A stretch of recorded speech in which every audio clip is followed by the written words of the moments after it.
Here we go.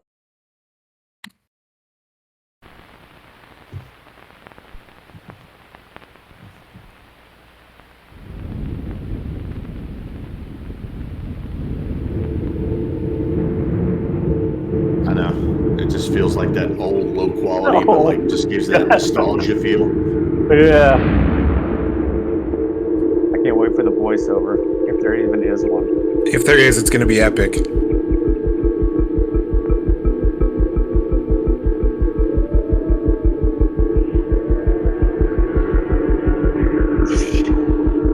Dude, we're gonna get. No, I was saying we're gonna get into it, but I love the way the title is revealed like this. Yes. Yeah. Yes. It's so good. Seeing it with the trailer too. Yeah.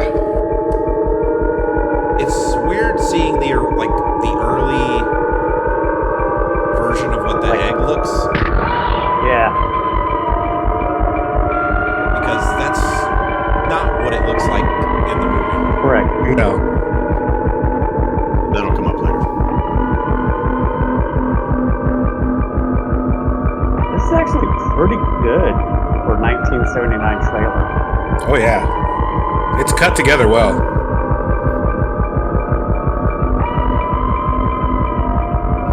I mean, dude, this movie's atmosphere is top tier. Yeah. It tells you there's a problem without showing you exactly what the problem is. Josh, you stole my thunder, because I was literally going to say this movie is like, it's a show me type of situation. It doesn't have to like, this is jarring. I imagine like in theaters. In space, no one can hear you scream. What a great line. Yeah. So good. All right. Hey, welcome to the first ever episode here of Movie Militia. Hopefully you may be coming over from another channel that we have where we talk about heavy metal all the time. We're only going to let you know that after about 5 or 6 videos though. So, this is just an initial welcome to the channel. Okay. Hey, new channel here for us. We all are big movie fans, and we really just kind of had a hankering to go back and talk about movies. We had an older channel where we did movies and pop culture, and then kind of shifted over to heavy metal a few years ago, and really just wanted to come back. So that's the quick background here. Just to give you an idea of where we are pulling these movies from, we have an affinity for the number 4. There are 4 people on this channel, as you can see. So what we decided to go ahead and do is take the last 50 years of movies, throw that into ChatGPT, and have that basically, put together a list of the 4th best movie of each year. And that's how we've arrived here. So we are in 1979. This is the 4th. Don't ask how that's put together either. It just is what it is. All right. Yeah. I mean, so we did give it, for the nerds, we did give it some parameters to look at. We told it to pull sources from Rotten Tomatoes, IMDb, stuff like that. Some accredited sources. This isn't just ChatGPT's opinion necessarily. It's there's some method to it, but yeah. Yeah. There you go. So that was our segment for Nerd Corner. All right. So that's how we've ended up on 1979's Alien. So what we'll do here is we'll do a quick synopsis of the movie and get into history, and then we'll just kind of get into a review of the movie. But this is not just going to be any synopsis, okay? We have partnered with the official 5th member of the show, which is ChatGPT, to create a hip hop synopsis of this movie. So this is Ice Ice Baby, or this is the synopsis of Alien to the tune of Ice Ice Baby. Nobody else wanted to do it, so I'm sorry you have to continue to hear me talk here, but we're just going to go right into this, all right? All right, stop, collaborate, and listen. Ripley's back with a deadly new mission. Crew's asleep on a mining vacation. Wake-up call from a deep space station. Something grabs them, not what it seems. Facehugger latches on like a bad dream. Chest starts thumping, tension grows tight. Boom, alien's born, and it's ready to fight. Deadly and sleek, with acid for blood, moves through the ship like a shadow in the mud. No one can hear you scream in the void. Xeno's hunting, the crew gets destroyed. Ripley's the last, she's staying alive, outwits the beast just to survive. jettison the threat with a fiery shove. Peace out, alien. This queen's above. Damn. Alien baby. Terror so crazy. Alien baby. Deep space. Hazy. Dropping the mic. That was based on ChatGPT telling me to drop the mic. So good. All right. So hey, quick, just real quick history here. A couple things, and then we'll get right into it. Budget for this movie: $11 million. The box office for this movie, I've seen a lot of different figures as I was looking through it because it has been re-released so many times. So I think the initial box office for this movie is somewhere around $109 million. Great return on investment. Which is pretty darn good for a 1979 movie, right? The gap I've seen is based on re-releases and things like that over the years. So it goes as high as about 204 million, kind of based on what I saw. So pretty good there. This was nominated for 2 Oscars. This was nominated for Best Art Direction, but it lost. But it also was nominated for Best Visual Effects, and it won. So we're starting off strong here with an Oscar winner. So, Jason, you're the oldest person here by far. Oldest person alive. Yeah. So why don't you just kind of take us through here? Did you see this movie in theaters? What do you think about this movie? I wasn't that old. I'm not that old. I was. You would have been 5 at this time. 5, yeah. Mm-hmm. You would have had lots of nightmares.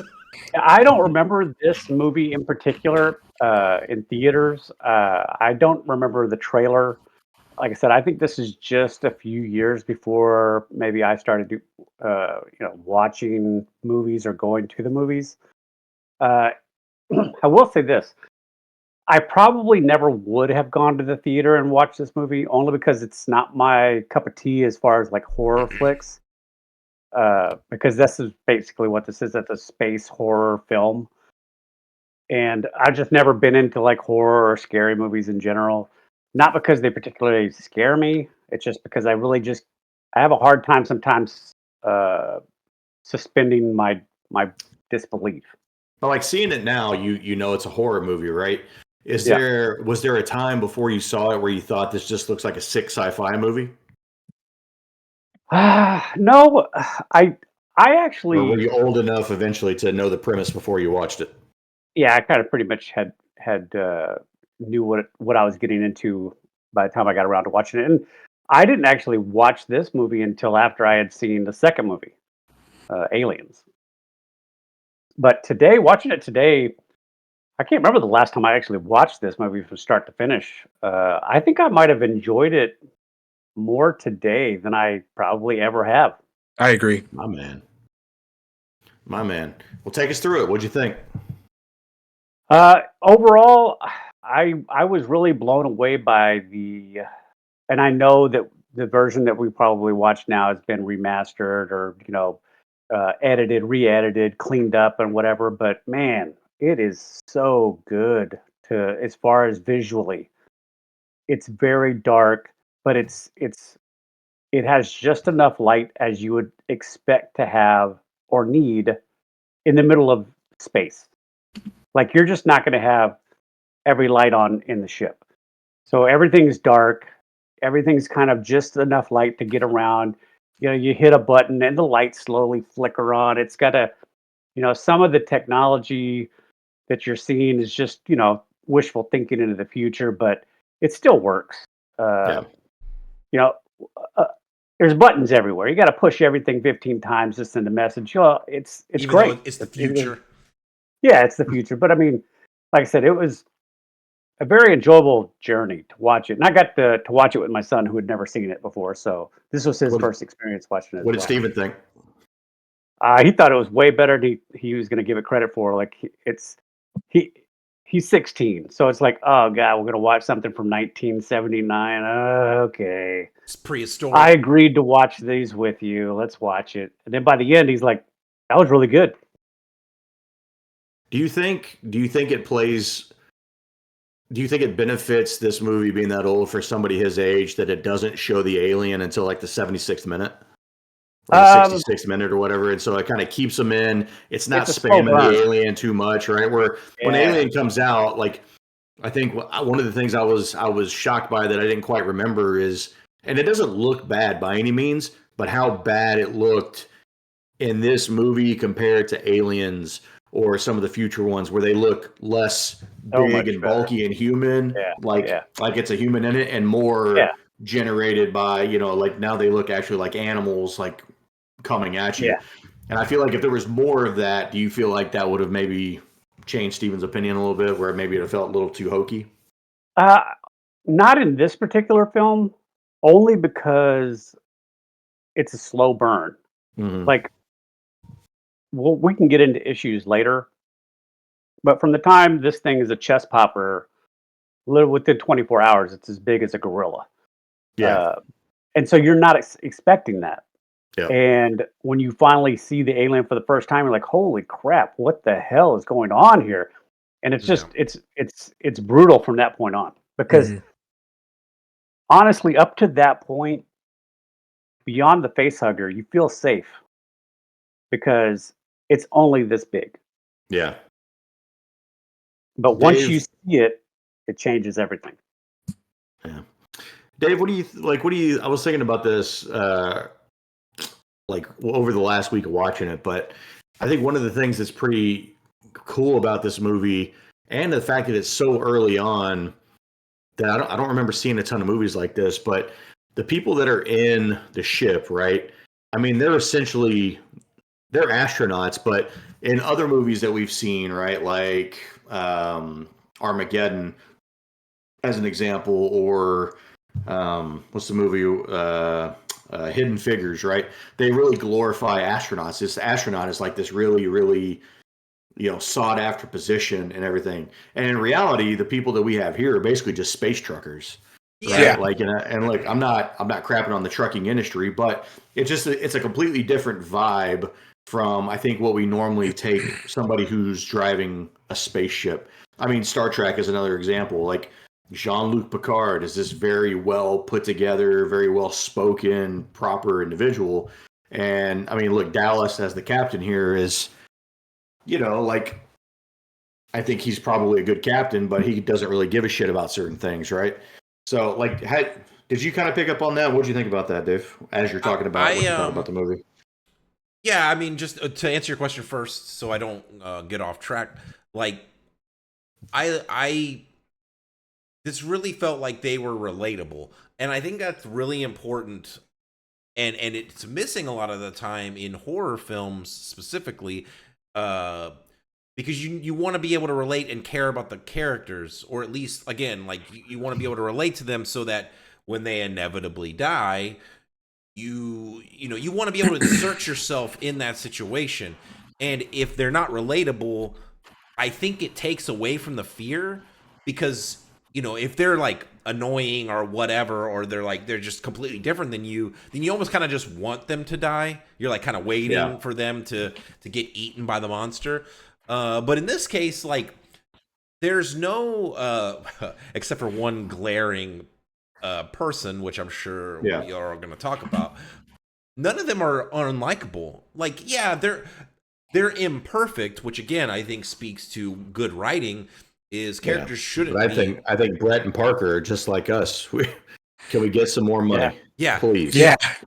Like, you're like, hey, like, do we get extra money for this? We're making a stop. Like, yeah. Hey, nobody said we're talking. To go check out Aliens. Like, I better be getting my bonus. Yeah, I need hazard pay for this thing. Yeah. So, yeah, for sure. Like, none of the crew are unlikable, except one person, and it's it just, like, man, it's a very well written story. I talked about it a little bit and this is just my general thoughts. I talked a little bit about it in the trailer reaction. The atmosphere of this movie is so well constructed. The movie shows you. It doesn't really tell you. Like, we're dropped into this world, right? We know it's the future. We learned that the ship is the Nostromo. I hope I said that correctly. Dude, you did. And dude, thank God they gave us that little snippet at the front to just basically level set where we are in one little small snippet versus having to explain this for 5 minutes. Yeah. And so that's it, right? Like, we basically know, like, hey, they're, we learn pretty quickly. They're coming out of hypersleep, and they, this is not normal. This is like, you kind of see that little, and again, it helps on the rewatch because, you know what's happening. But Mother, the computer, is like, oh, this is aliens. We gotta, we gotta wake everybody up and get this thing going. But going in for your first time, it's a lot of mystery, but the movie, I like movies that respect the audience's intelligence, and I think this movie does that a lot. It doesn't give you too much. It shows you what you need to see, and the rest, you can just kind of fill it in for yourself. I mean, Josh, you brought it up like that they were truckers and stuff. I mean, like that. I think that's a cool, like, kind of comparison, because they do give that vibe, and like you could imagine the different, and they talk about it briefly when they're sitting around the table, different jobs that they've gone on and stuff like that. Like, you're instantly in their world. Like, you see the camaraderie. I think the actors,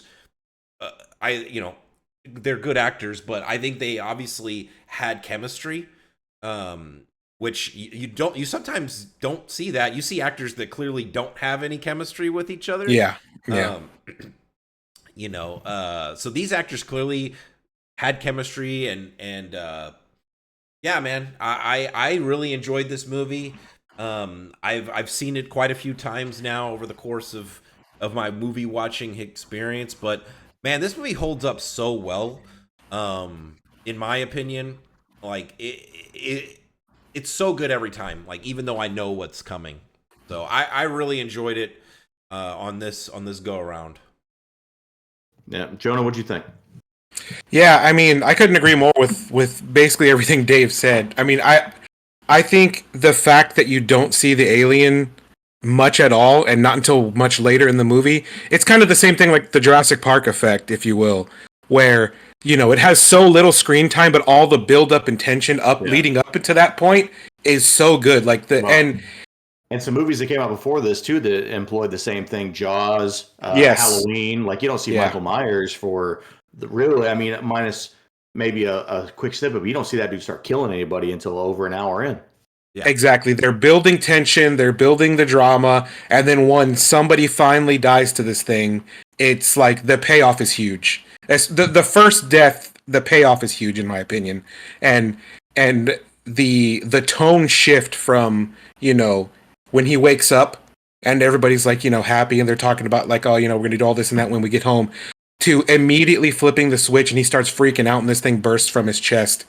And then from that moment on, it's almost like a completely different movie. Yeah, it's like a completely different movie. And that change in tone is so well done in my opinion. I mean, we can talk on and on about all that stuff. The thing that immediately grabbed me was the visuals. Like that entire opening sequence, we talked about it at the beginning, the way the title is revealed, the very understated use of music, and the fact that there's no dialogue for like the first 7 minutes. You're just kind of, they're showing and not telling, and I think this is you're getting immersed in this world. Exactly. The art direction on this movie is excellent. The fact that it didn't win is a crime in my opinion, but I'm a pretty big fan of the art style that it's inspired by. H.R. Geiger, or Giger, however you say it, is exactly my jam. Like this, the art direction, the set design, even the costume and stuff like that is so well done. And the fact that they did it all on an $11 million budget, which adjusted for inflation is about $44 million today. Like the fact that they did all that, it seems like such a tiny budget, but it looks so damn good. So that was, that was kind of one of my big takeaways is the visuals, because I'm a huge fan of the way it looks. Nearly exclusively practical effects. Exactly. Except for like a few moments. There are some pretty minor moments, in my opinion, where you can really see the seams of where the limits of the effects are for 1979, but everything else just looks amazing. Yeah, I mean, they built like a 58-foot piece of the ship.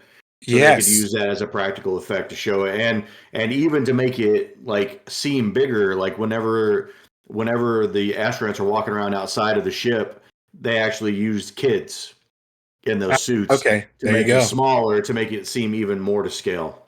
Dude, and just like all the internal shots of the ship, there's one I wanted to talk about specifically, but all the internal shots of the ship are so good. Like, I'm not going to harp on about cinematography, but like there are so many just kind of long shots where they're looking down a hallway, like either zooming in or zooming out, and like the vibe and the mood that it sets is so good. But there's one scene in particular I wanted to talk about. It's after Brett is he's looking for the cat, right? And he finds the shed exoskeleton of the xenomorph, and then there's a shot where it shows like these two doors, right? And then it slowly zooms in through the doors, and then you see like there's this big machine in there, and then the camera pans up and you see there's water dripping and stuff. Just that shot in particular, that scene is one of my favorite scenes in the whole movie. This movie is incredibly well shot. The visuals, the acting's really good. You know, it's got that kind of charming 70s, a little bit cheesy type of acting, but it's I think this movie is the complete package, and that'll be reflected in my final score. You know, real quick on that scene that you talked about where Brett eats it, I really like the kind of fake out when he's under the water, and it's so drawn out. It's so drawn out because you keep expecting, and I imagine you keep expecting that's when he's going to get it. Even a rewatch, you're like, oh, it's coming, coming. Yeah, and you know, he's like looking up, and he's letting the water he's kind of drinking the water and letting it run on his hat, and then you hear the meow, and you're like, and then the camera angle changes or whatever. I like that a lot. Anyway. Yeah, and we'll spend some more time on that scene here in a bit.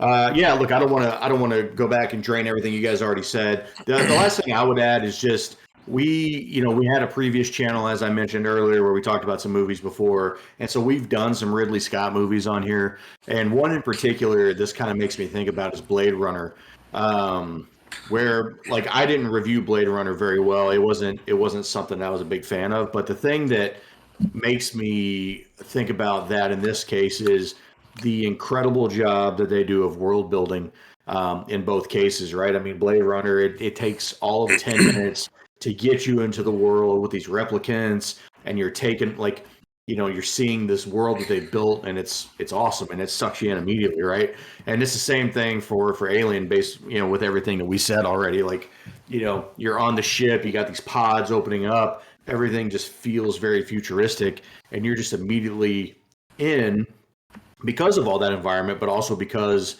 of how, to Dave's point, how relatable the characters are. So, look, I'm in the same boat as you guys are. Around. No, and this is his second movie, which is wild.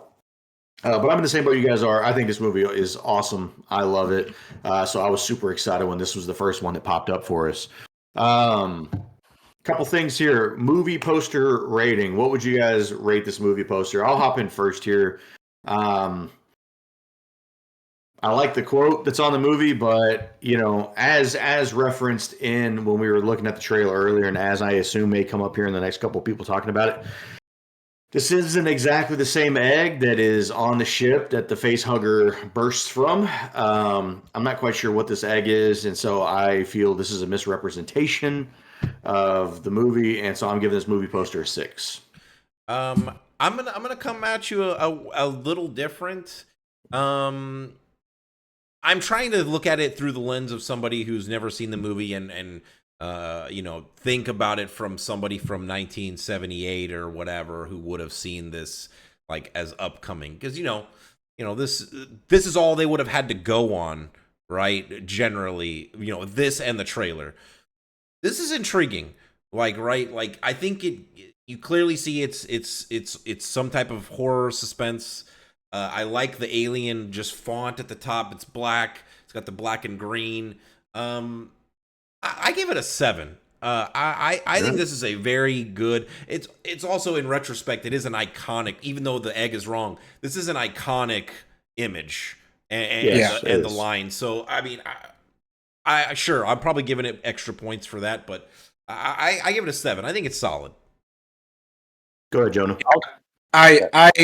I'm gonna probably just be glazing this movie the whole time because I think this is an amazing movie.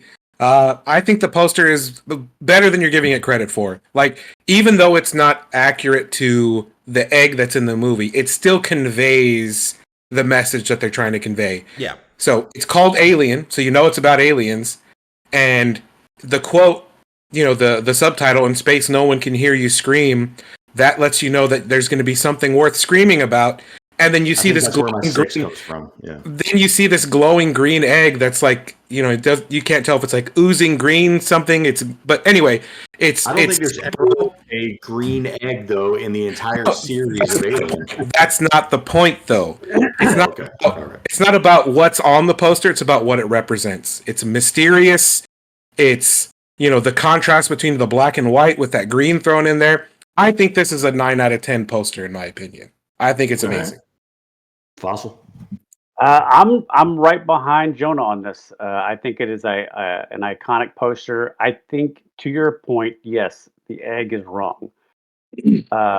I am curious though if it was done like that on purpose. The reason I say that is because if you knew that it was just like an alien hatching, then you would be expecting that, and that just makes the part where the hugger shoots out of the egg much more scary. So I love the poster. I love the colors. I love the spotlight of just the egg in the center, and the "no one can hear you scream" is, in my opinion, like just one of the best taglines Yeah.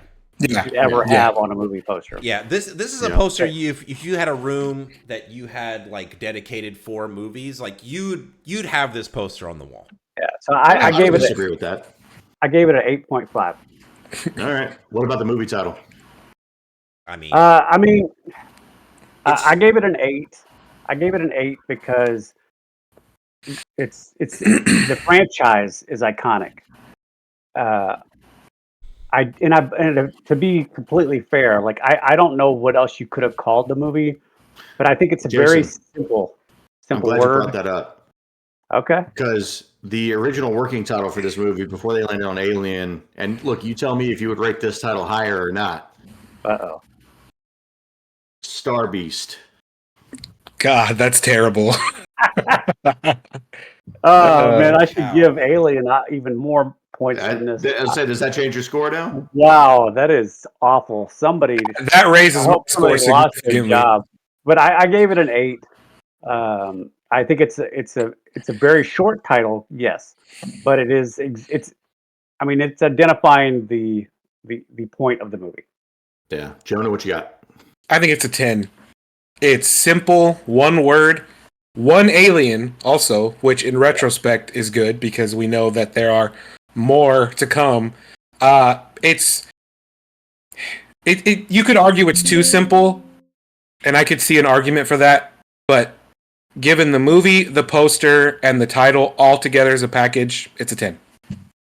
Yeah, I'm at a 9 on the movie title. It's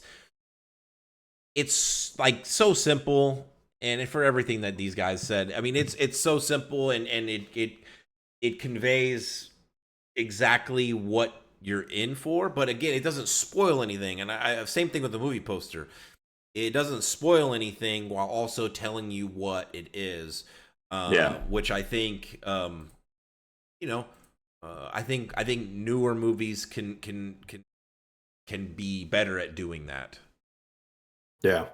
I'm with Jonah here. I gave this a 10 out of 10. I think it's enough to, I'm a sci-fi kid, right? So it's enough to get me excited. When I hear Alien, when I hear Predator, I'm like, I just need the one word, and I don't need it's not a Steven Seagal movie. I don't need hard to kill, right? Yeah. You just don't need Steven Seagal movies. Like that's whoa. Save that Steven for a Seagal different is day. better than they're better than like all the Disney movies ever made. That's just subjectively wrong, but whatever.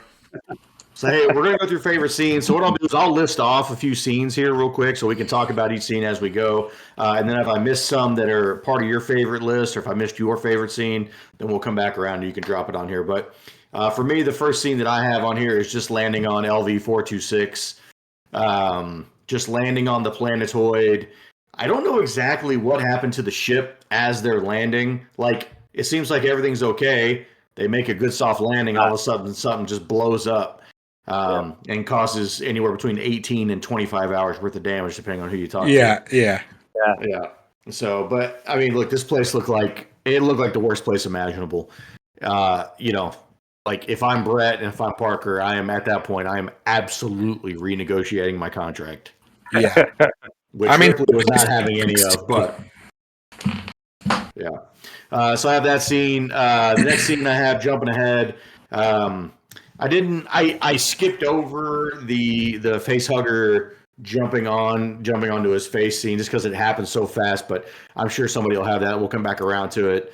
Next scene I had was just basically the dinner scene where everybody's sitting around chopping it up. Kane is now seemingly back to normal after having this face hugger on his face for an unknown amount of time.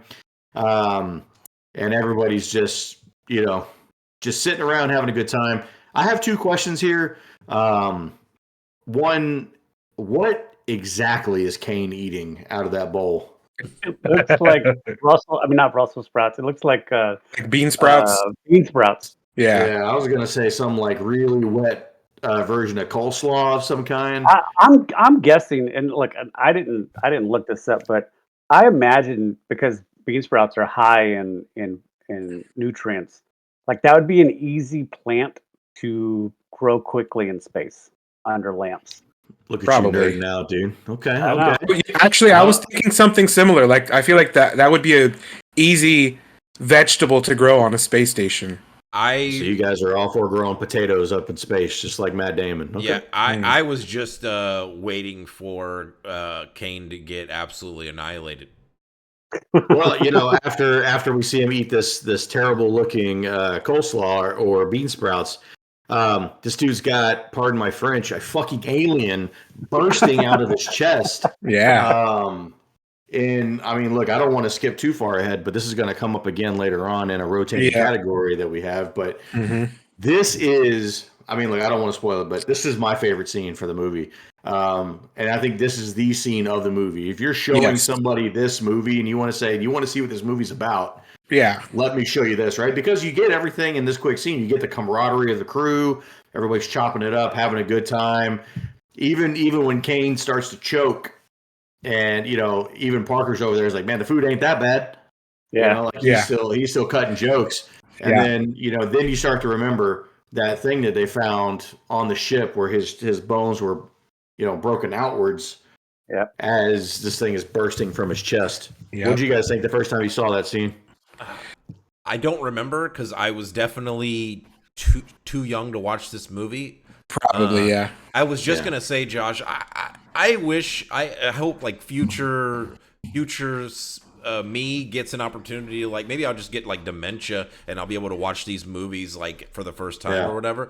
But I wish there was a device that could like temporarily wipe my memory of movies so I can watch them for the first time over again.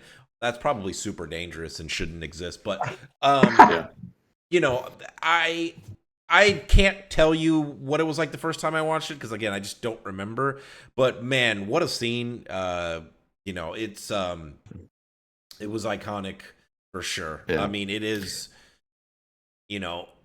It's funny because that's like one of the better visual scenes we get of the alien itself, for a good length of time, and seeing him like run straight scurry out, is a little comical. But man, you know what I love, and you can barely see it, is when Kane is and I'm blanking on the actor's name, and I know he's a heavy hitter. John Hurt? John Hurt. When he's like, when he's dead or dying or whatever. In the background, you can see like blood just absolutely funneling out of him. And I'm just like,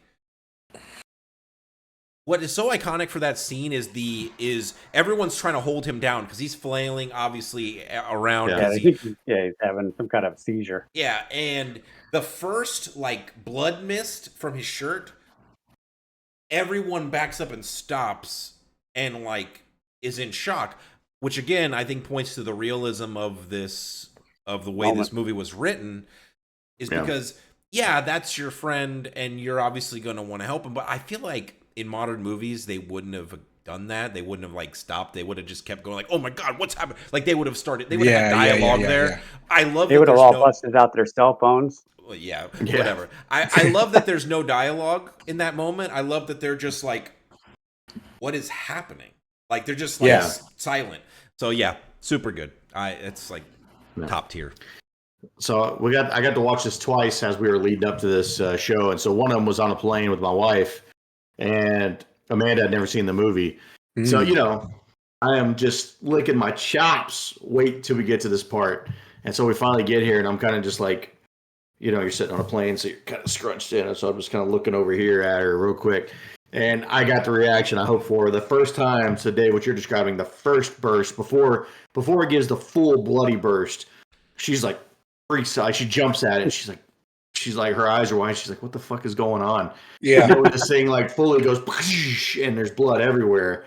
She was not having it for a minute. She was kind of freaking out. Like, what is this? What am I watching? Yeah. So it was good. That was the effect I was hoping for. That's excellent. Yep. Yeah. And look, one of the things I would tell you, the first time I ever saw something like this scene, because I saw Spaceballs before I ever saw Hello, my baby. Alien. Hello, my honey. Hello, my darling. Hello, my ragtime girl. And so, it's the same actor. It's John Hurt in there, and the thing burst from his chest.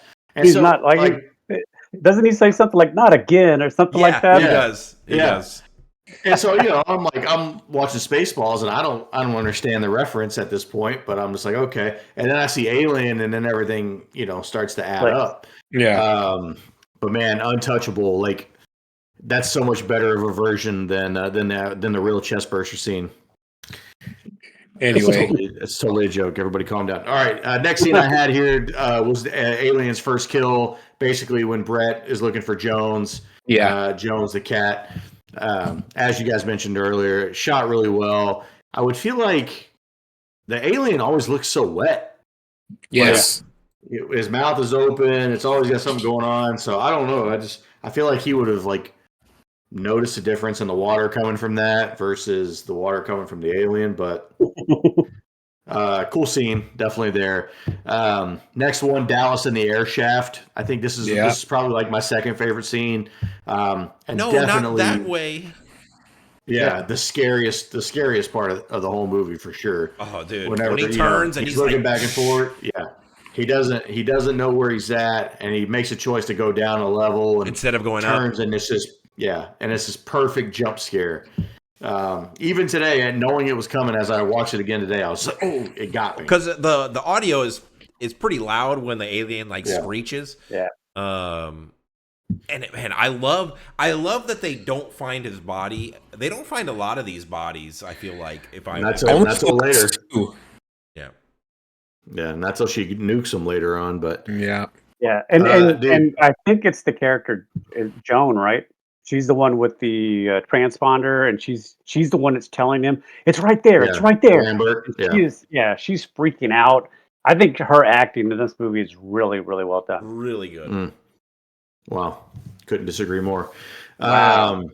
Here's what I would tell you, Jonah. Back me up on this. Are you volunteering to do that job, to be in the air duct as tight as that fucking tunnel is? Hell no. No shot. No shot. Hey.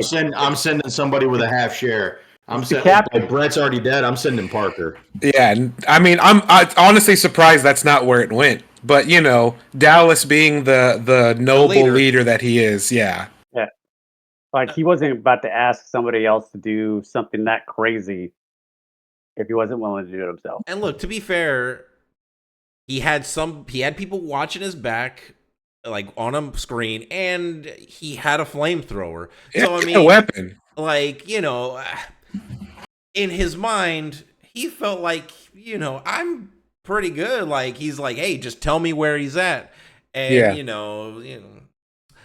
admittedly, future tech, not super great at being accurate on that front, but you know, They weren't prepared for that. No. Fair enough. Next thing I had was the Ash and Ripley fight. Kind of starting with Ripley going in and talking to Mother and finding out that the direction given was to, secure the alien, the crew's expendable. Yeah. Yeah. And then Ash and Ripley get in this big fight with the big swerve where you find out that Ash is in fact a cyborg, Android. a synthetic. Yeah. That's what I meant. Android. He's a synthetic. He's a replicant. Basically, I was Basically, going to say yeah. that first, and that's what got me. That was the part that I was hoping to get when I watched it with my son, because they do a excellent job of keeping that from you Yes. all the way up until that moment.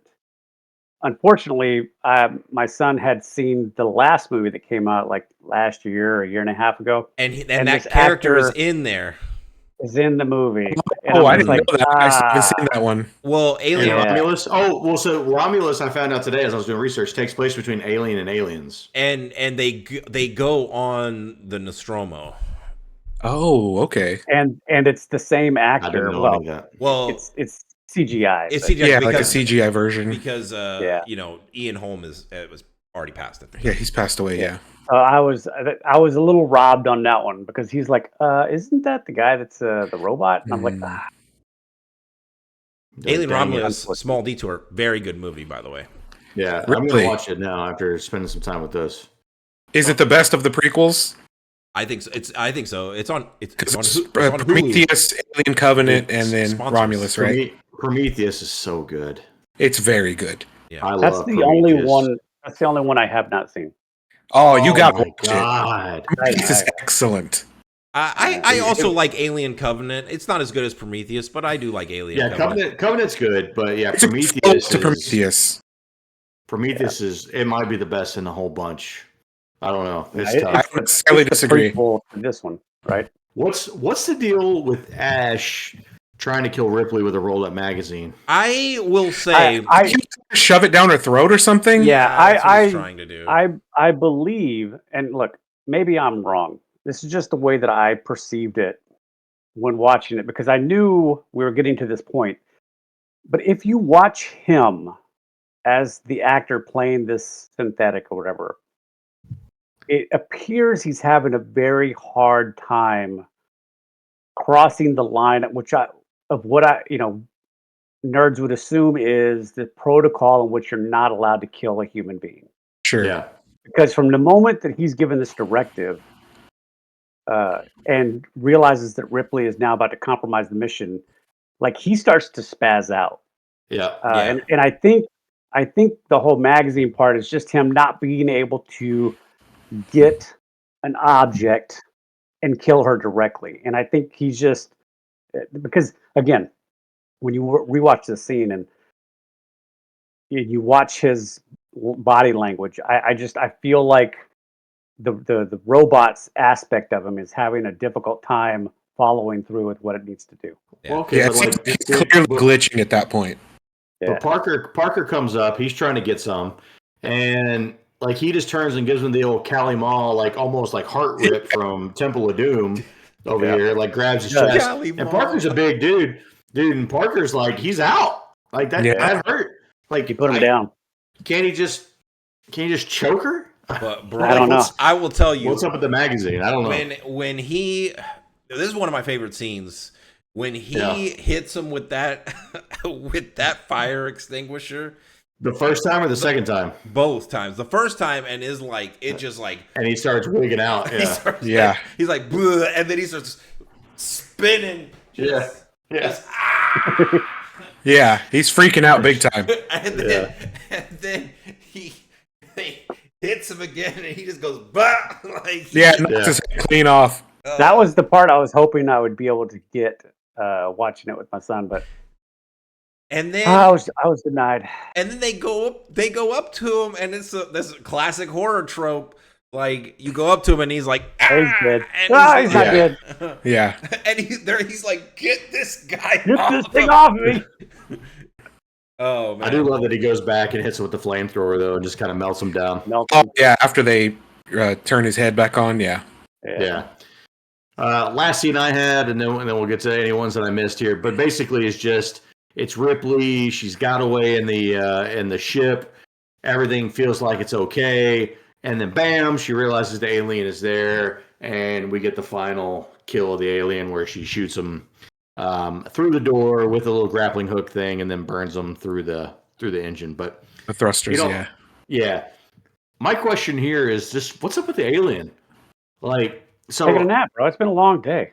I know he's hiding, right? So like he's got this great hiding spot. Yeah. But he reaches out and scares her, which is probably the second scariest part of the movie because the alien blends in very well to the environment. Uh-huh. But then she runs away. She scrunches in next to this suit. She gets in the suit. What's the alien doing the whole time? Like, what's going on? Or is it? So I have two theories here. I have two theories here. One is that he's very tired because he was literally just born and has gone through an extreme evolution into this giant monster. Yeah, metamorphosis. And he's only eaten 2 people to do so.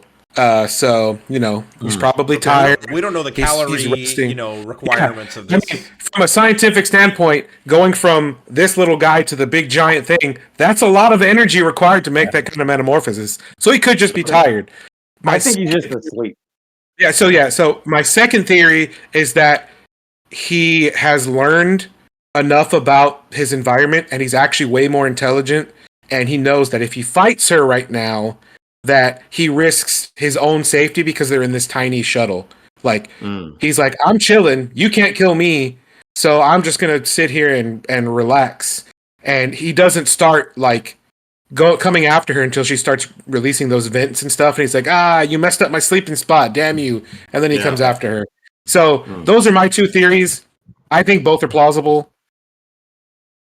I have no thoughts. I'm just confused.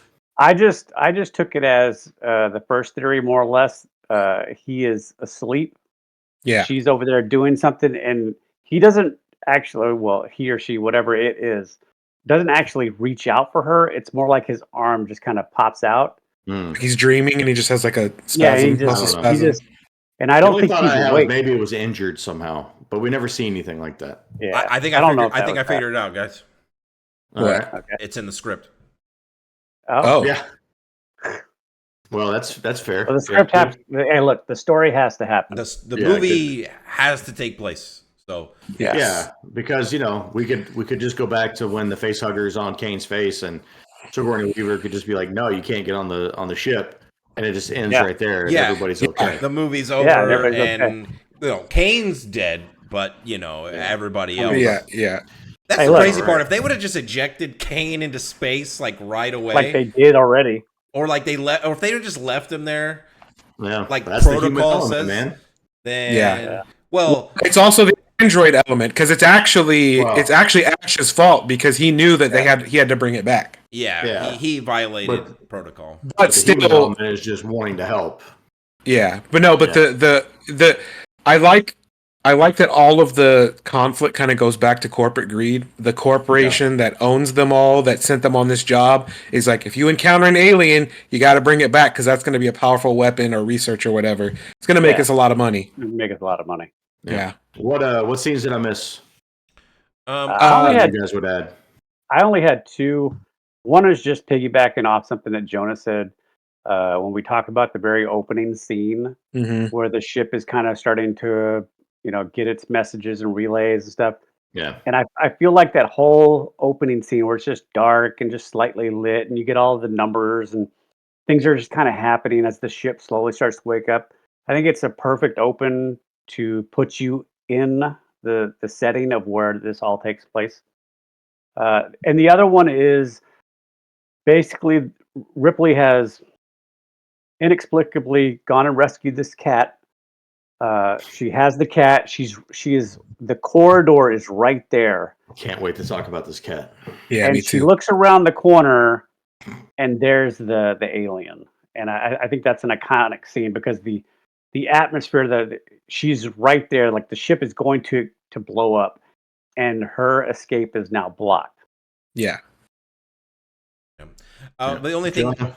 Oh, Oh, go ahead, Dave. oh, the only scene I wanted to add, you already talked about it, but you just kind of skipped it. Was the initial face hug on Yeah. Kane. I think it's just an iconic the egg opening from the top. Yeah. Very iconic moment. Um, Hey, can we take this moment since you're talking about it to just talk about how absolutely stupid Kane is? Yeah. Because yeah, he's like, "Oh, hey, look, there's something inside here. Hey guys, there's life. It's alive. It's right here. Let me look." I mean, Blap. Yeah. Yes, Look, the movie has to happen. but Yeah. we also like he's got a protective visor. I don't think he. I mean, He could not have anticipated the fact that this thing was going to eat through his helmet. yeah, Yeah, I guess. Instantly. Also, these are just normal people. Again, they're not astronauts. They're not all scientists. They're just normal people. Yeah. And He certainly seems to be more interested in this stuff than some of the other people. Like Lambert is not into this mission at all. Oh, no, She is out. yeah. And he was like, no, let's go. Like 2,000 meters. Let's Yeah, well, walk it's it, walking brother. distance. Yeah. Yeah. Yeah. Yeah, he even says to the captain, he's like, "I want to be on the first away team to go check this out." Yeah. I should have had that as a scene on there. That is an iconic scene. That Guys, thing. can we talk about how good the visual effects are on the egg? Like they shine like a light from the inside to show that there's something squirming around on it inside of it. I mean, that's a really cool visual effect as well. It looks good. Yeah. Jonah, any other scenes? I did want to reiterate the opening again because it's so good, and combined with the rest of the this is kind of an aggregate. All of the external shots of the ship, just it looks so good. Like because obviously they're using models and miniatures and stuff, and just the detail and the design and everything, the way it's shot. Like when the ship is going down towards the planet, and you can see like the sun behind one of the planets or whatever. It looks really, really cool. So just kind of all the external shots of the ship is one of them. And then also, I'm a big fan of like kind of the retro futurism that movies of this or sci-fi movies of this era had. And I really, really like the scene where Dallas first goes down to Mother because like obviously this is very advanced technology for the future, but it's based off of what they had in 1979. So there's a lot of like physical, mechanical switches and stuff like that, like all the button pushing, and The he takes keyboard is very unique. he takes the key card, he puts it in the slot, opens a door, he pushes a button, he pushes another button to open the door, he sits in the chair rotates, he clacks on the keyboard. All the clicking and whirring of the 1979 computers, just all of that, Flashing lights. Yeah, exactly, all of that. I love that scene too. It's got a very cerebro kind of feel to it. Yeah. Like you can tell he's doing something important, but it's all like very flashy and like I said, that retro futurism And is he's really cool. basically just talking to an AI. Yeah, Yeah, he's talking to chat. essentially. He's talking to the onboard Chat GPT. Yeah. Mm-hmm. He should have had him give him that message in the phrasing of Ice Ice Baby. There you go. So Jonah, what's your favorite scene from the whole movie? I mean, it's kind of hard to not pick the dinner scene where with the chest burster because like I said it up top, the tonal shift from that scene forward is just it's so immaculately done. Everybody's all happy, they're joking around, they're talking about all they're probably thinking and talking about what they're going to do when they get back home, and then the chest burst happens, and then everybody is just like completely destroyed and broken, and it's a horror movie from then on, and it's so good. Yeah. Dave, same for you or yeah. I think I mean I don't know how you don't pick that scene. For everything that Jonah said, I mean it's just because the stakes are raised because now someone is dead and they died in a gruesome fashion. Yeah, and the most gruesome. I also think that's kind of when the crew starts really, really making like mistakes, because they're people, right? And it's like, yeah, and in hindsight, they should have just locked everything down, went into the cockpit of the ship or whatever, and you know, whatever. They should have just kind of shut everything down and gotten away. But you know, they, as people do, they get curious. They're trying to find this thing, and you know, Yeah. No, they think Yeah. they're looking for something that's the size of a rat. Yeah, Yeah. that's true. Yeah. Jason, what was your favorite scene? Look, I'm gonna stay with one of the scenes that I mentioned, and that's when Ripley is on her way to the escape shuttle. Only because I think Sigourney Weaver does such a great job of conveying despair. Hmm. Like all of her friends are dead. Uh, she's right there. She literally is just a hallway away from what she assumes is, freedom. And she looks around the corner, and you have the flashing lights and the sirens blaring, and your heart is just beating, and all of a sudden, boom, there it Yeah. is. Yeah. That was another cool thing we didn't really talk about up top, though, but just the fact that you don't realize, I mean, having seen the other movies, you realize it, but if you can go back to the first time you're seeing Alien, Tom Skerritt's the best, he's the biggest actor in the movie, and so you automatically assume this guy's going to be the last survivor, the hero of the Yeah, the movie. hero. Yeah. You have no idea that the third person in charge, Sigourney Weaver, is going to really end up being the main person in this movie and become, what Face she of the is to the franchise. whole series. Yeah, you don't realize that at the time, but that was another cool part of the movie. Jason, who's your favorite character? Man, look, it's Ripley. Like I really wanted to go with different character here, just because in movie one, it's not really until the very last moment that Ripley separates herself from everybody. Everybody's kind of like a group. They all have their own ideas. They all have legitimate concerns. Look, they all convey their inner personality, which is and like I said, Joanne uh, ends up being the character that locks up under fear. Mm-hmm. But that's a believable character that you're going to come across, especially in given this situation. But it's an easy Ripley vote for me. Right. She's got to be the best character, favorite character for me. I'm gonna go with a swerve. I'm going Ian Holm as Ash. I think with this first movie, I think Jason and Josh said it. I think Ripley is ultimately, like, in hindsight, yes, Sigourney Weaver it carries this franchise, especially for these first two movies. And one of the few good things about the third movie. We won't talk about that. But I think Ian Holm's performance in this movie as what's his character's name? Ash. Ash. Ash. Is such a well done performance because he's a very subtle antagonist. Yes. And especially when you realize he's just a machine, he doesn't have like real like feelings. Yeah, and Um, when you rewatch it, you pick up on Yeah. that he is saying lines, but they don't convey like the true depth of there's no somebody that would be a human. emotion with it. Yeah. Yeah, but he says it. He delivers the line It's in just good just enough. believable. Yes. Yeah. Yeah. Mhm. And Yeah, Dave, I got the same one. You stole mine from me, man. It's the same thing.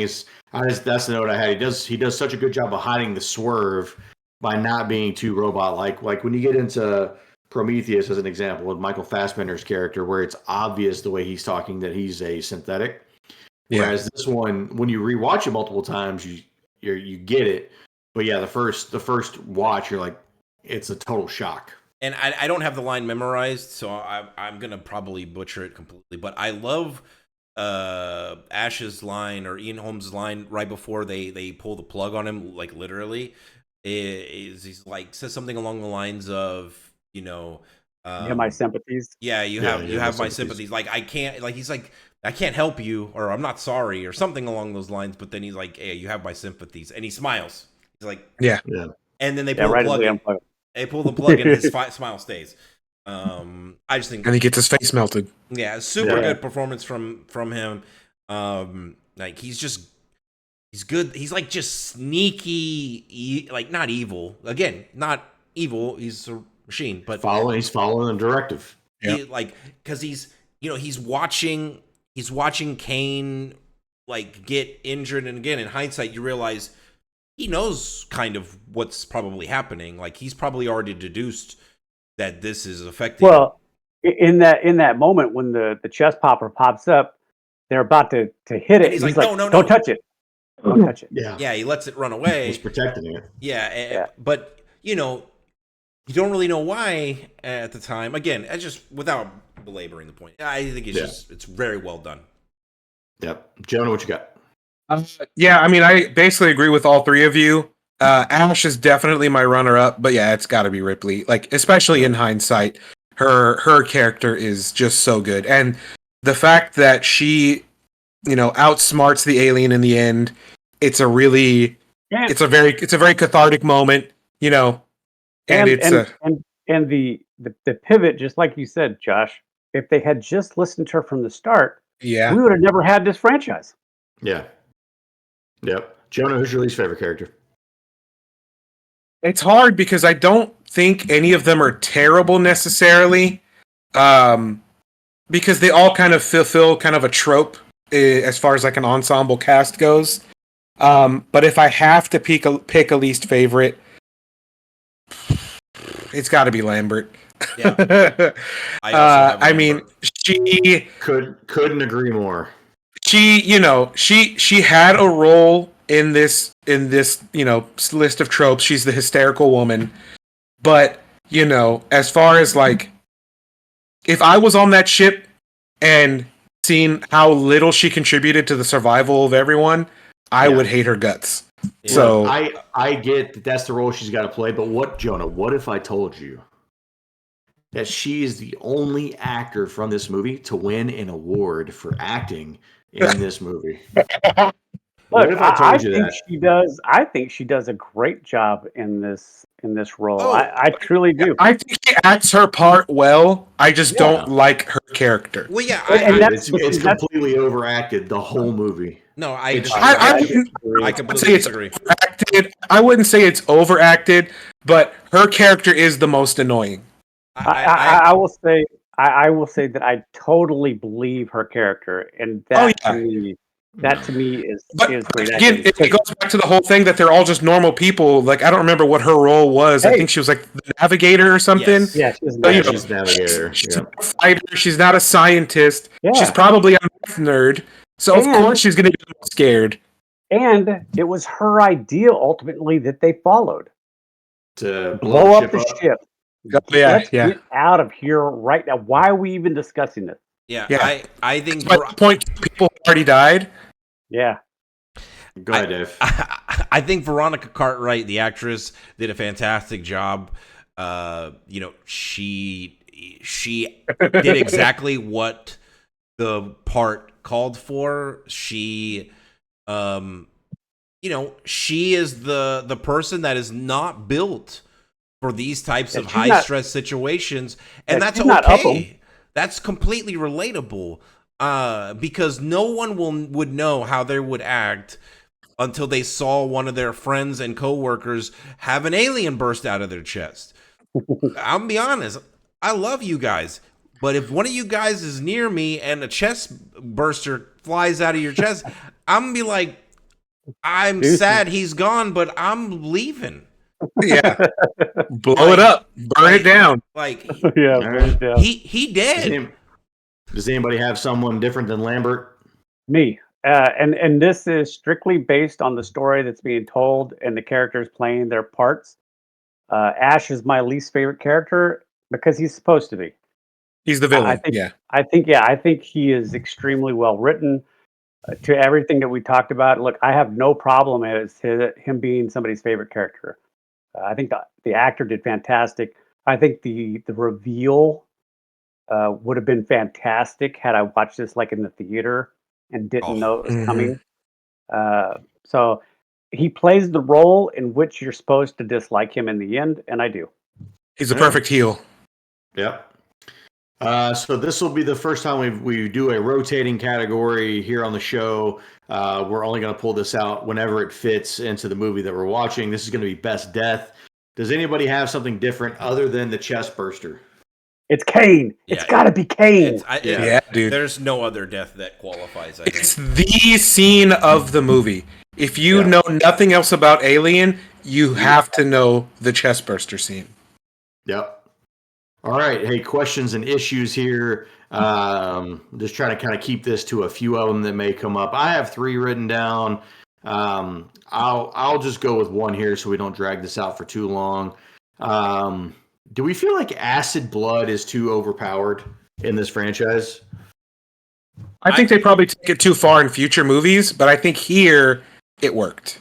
Yeah, but like in 2, when they're shredding like 100 of these things and they're all getting bathed in acid, like, can we cut them a break? No. Yeah. I think that's what creates the tension.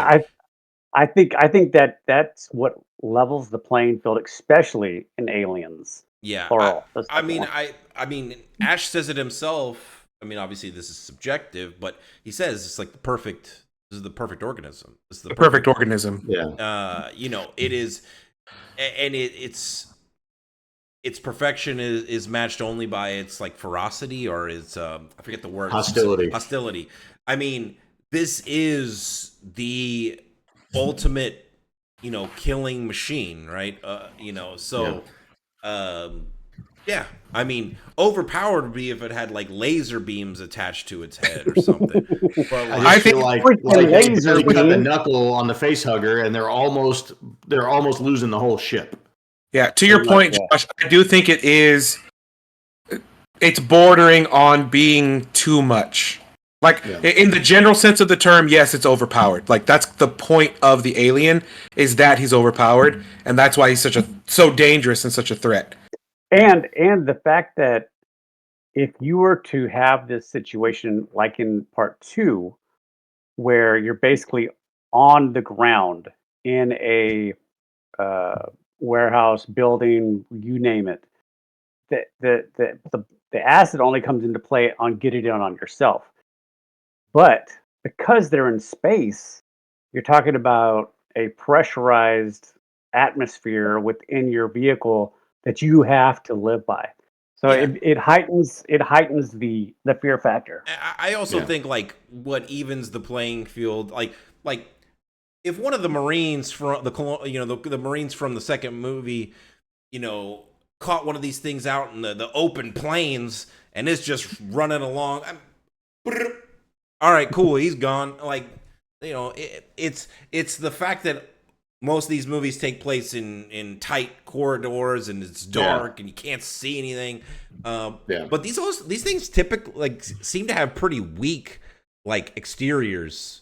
Like they're kind of when it comes to bullets. Yeah, they're pretty rubbery. Like, I don't know. I mean, they might actually be made of rubber, but I'm just saying they look very because when they get shot, they just kind of explode into They're very insect-like in that way. Yeah. Anyway.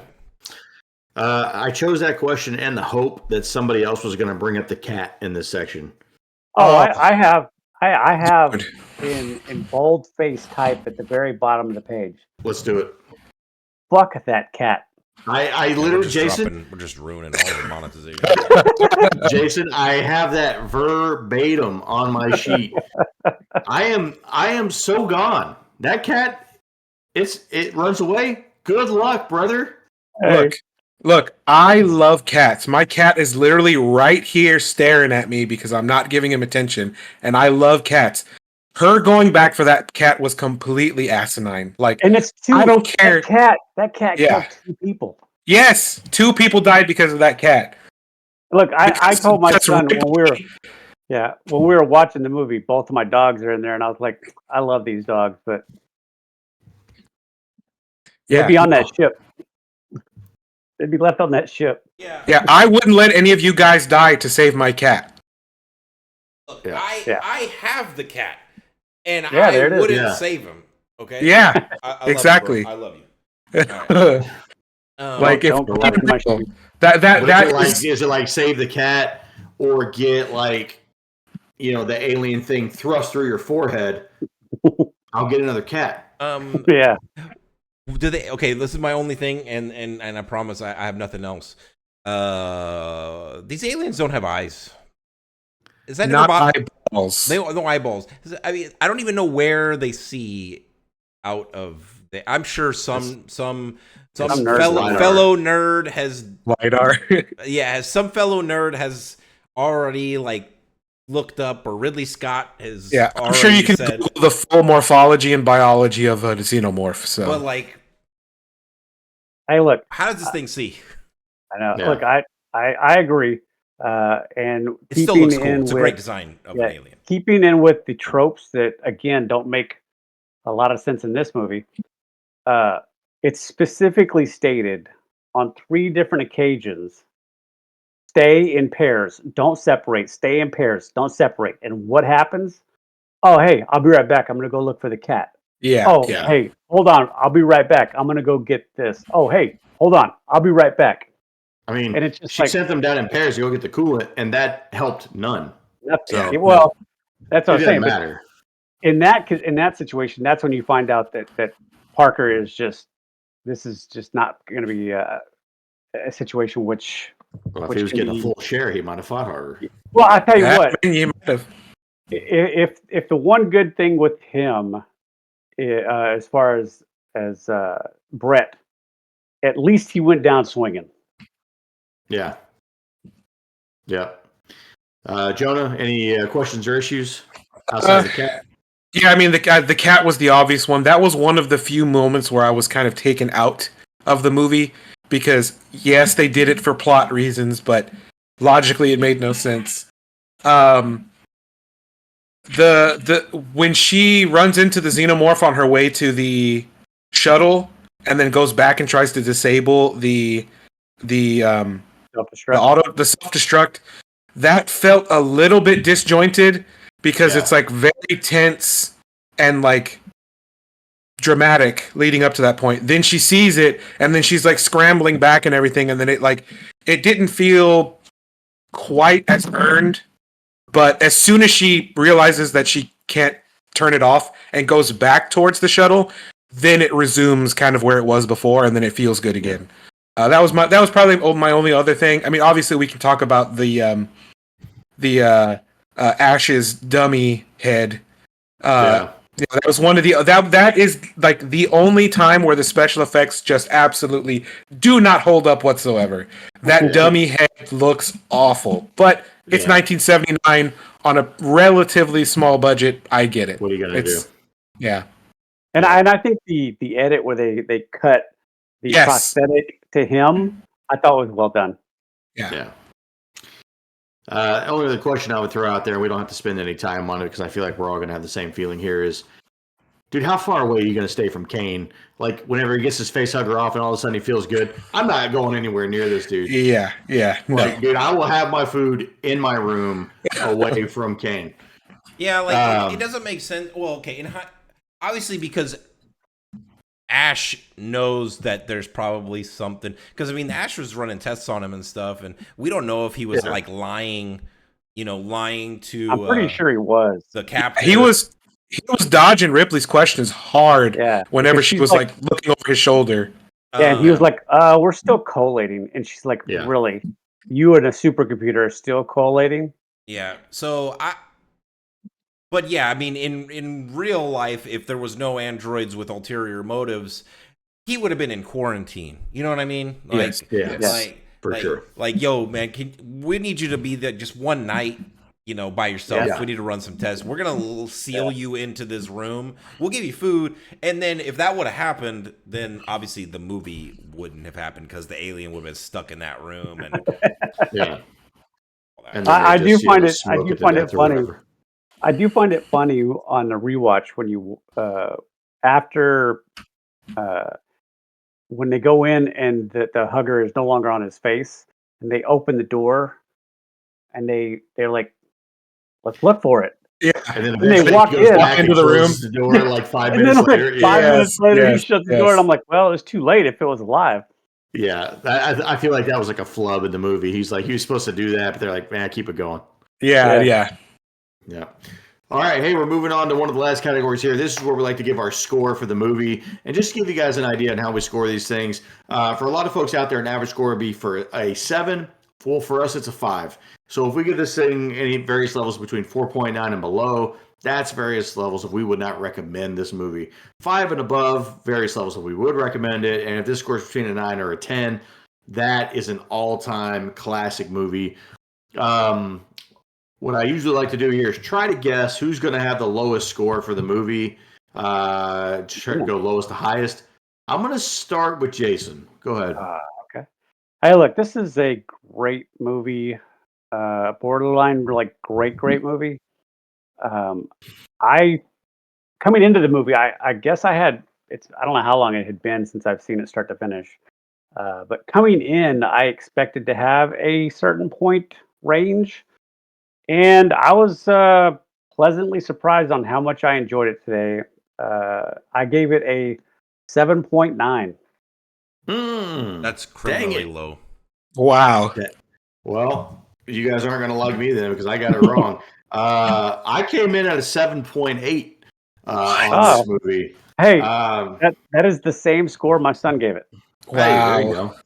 Listen, listen, I don't want there to be this feeling that I don't like the movie. There are certainly other movies in this series that I like more than this. My problem ultimately with this movie from a 7.8 standpoint is I just don't find the movie, and this is going to step on the next thing, I just don't find it incredibly rewatchable.